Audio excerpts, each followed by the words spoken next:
Booty bands, what are they good for? The trash can. No, I'm just kidding. Let's talk about it.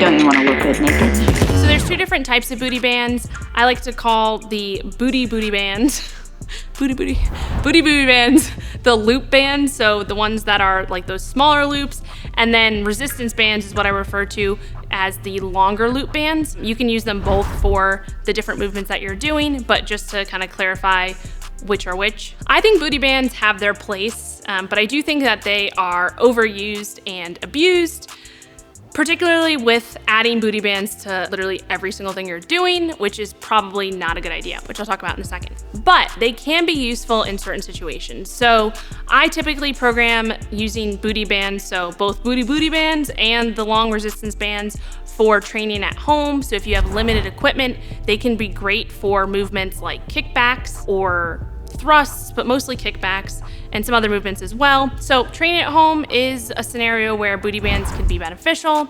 Also, if you're a beginner and maybe you're struggling with when you're performing a squat or a hip thrust, for example, and you notice like your knees are caving in a little bit and you're trying to cue like knees out, which I'm not gonna go into all of that, but there is a little bit wrong with the cue of knees out, in my opinion. But anyway, that's not the topic of today's discussion. The topic is, are booty bands useful? Adding booty bands to everything you're doing and doing tons of booty band exercises is just overrated, to be honest. So another place where you might see booty bands being used is for activation exercises. And I think that you can definitely do that. If you are going to squat or you're going to do any type of heavy lift, it does make sense to kind of warm up your joints, feel good. So if adding a band around your hips and doing some monster walks or doing some bridges or things like that, that helps you warm up, that helps get the blood flowing, helps warm up your joints, that's totally fine.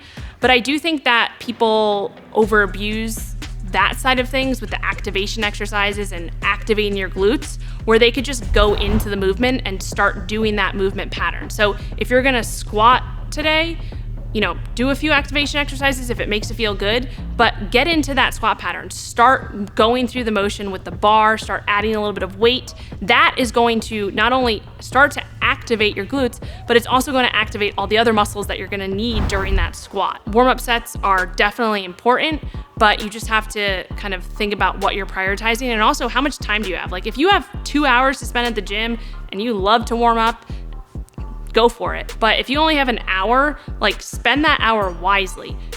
Do a few activation exercises if you want, get your blood flowing, get into it, but then make sure that you're prioritizing actually lifting heavy shit, because that's where the muscle is gonna be built.